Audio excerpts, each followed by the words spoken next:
We're all facing a series of challenges, new and old. We're still reeling from a pandemic that put immense pressure on our democracies. We're seeing growing distrust of government and media and increased polarization exacerbated by misinformation and disinformation. We're dealing with insecurity caused by armed conflicts and climate change.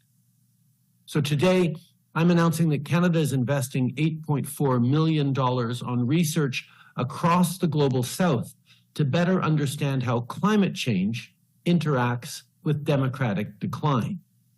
These initiatives will also help protect the human rights of environmental defenders.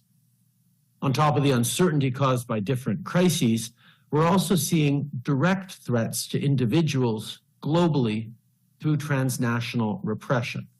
This is why Canada is increasing and expanding its funding for Access Now to ensure human rights defenders and others facing digital threats have the resources they need to protect themselves. Prime Minister Justin Trudeau accuses his political enemies, which at this point includes the majority of everyday Canadians in this country, of being guilty of spreading disinformation and misinformation.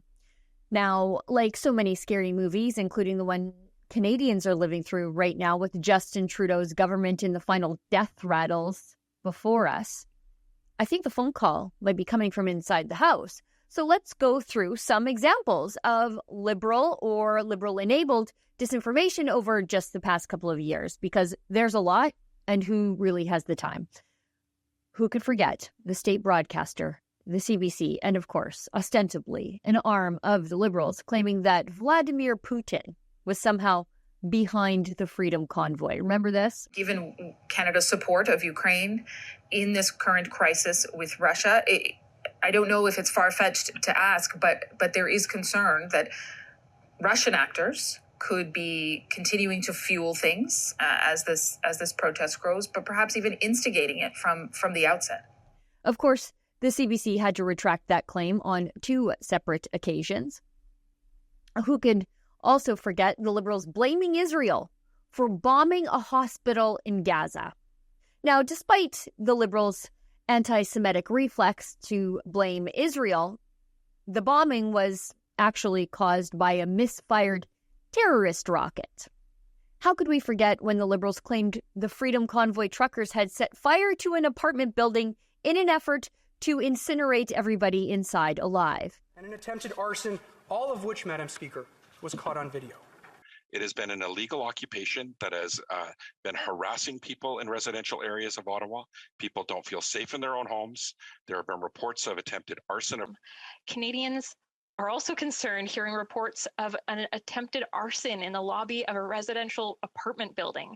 Because we see hate speech, we see illegal acts such as arson. The incessant honking, the arson attempts. The incessant honking, the arson attempts. We've seen the active sabotage of 911 emergency call lines and even an attempted arson. Other alleged crimes have even been more egregious. Ottawa police are investigating the attempted arson of a downtown apartment building. The situation persists, fueled in part by foreign funding. We saw reports of attempted arson in some of the buildings. And it certainly does not include arson or pushing into a residential apartment building and barricading the exits with handcuffs. They have been living in fear that their apartment buildings may be torched by arson. There's been attempted arson with the attempt of handcuffing doors shut so that if a fire started, people would be burned alive. And death threats, an attempted arson. A building had an attempted arson where the doors were taped shut. Another building had occupiers attempting to handcuff the doors. There are reports of attempted arson, bomb threats, hate crimes, misogyny, arson. Horns honked all night long. We saw thefts and attempted arson. The Liberals even had a motion in the House of Commons to denounce the arson. However, the arson was not the doing of the truckers. Remember when the Liberals claimed the Freedom Convoy truckers in Ottawa had firearms inside their trucks? Which they absolutely did not. throughout the protest, we did receive information and intelligence around weapons and the possession of weapons by people that either had attended or intended on attending the occupation. As a result of the clearing, at no point did we lay any firearms-related charges, yet there are investigations that continue in relation to weapons possessions at the occupation. I guess yes or no, Interim Chief, were loaded firearms found in the trucks during the protest clearing operation? Yes or no? So as I indicated, Mr. Chair, there has been no charges laid to date in relations to weapons at the occupation site. It's a clear question, Interim Chief. Like, were weapons found? Like, were loaded firearms found? Yes or no?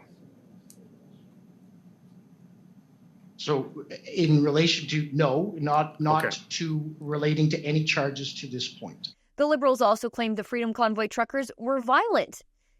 However, they knew they weren't violent, and they looked for ways to support the allegations, or rather, I should say lies. Look at this from Blacklocks. Cabinet and political aides schemed on ways to perpetuate media coverage depicting Freedom Convoy members as crazies. The Public Order Emergency Commission was told yesterday. A lawyer for the truckers read out text messages in which Liberal aides contemplated a media campaign to depict protesters as violent, adding, quote, "We need something to back this up." The Liberals also claimed the police wanted the Emergencies Act to be invoked.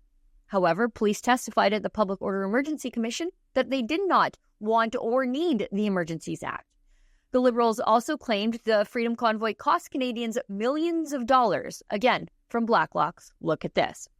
The Department of Public Works says the Freedom Convoy costs millions in a work slowdown on Parliament Hill, but acknowledged an unrelated carpenters' strike was more significant. Cabinet to date has not detailed economic losses it attributed to the truckers' protest. Remember when Trudeau and the Liberals blamed their own Speaker of the House for inviting an actual geriatric Nazi named Yaroslav Hunka to receive a standing ovation in the House of Commons? As I said yesterday, this was deeply embarrassing for the House and for Canada. It is a good thing that Speaker Rhoda apologized personally, and I'm sure he's reflecting now on how to ensure the dignity of the House going forward. I know that House leaders are going to be meeting later this morning, and I'm sure they'll have very important conversations. Well, as it turned out, Hunka was also invited by the Prime Minister's office to other events and, of course, screened beforehand. Nobody was caught flat-footed. They knew who he was. Then there was that time Trudeau said he wasn't targeting hunters with his escalating gun bans, and it was a lie, misinformation to say that he was, until Trudeau banned hunting rifles.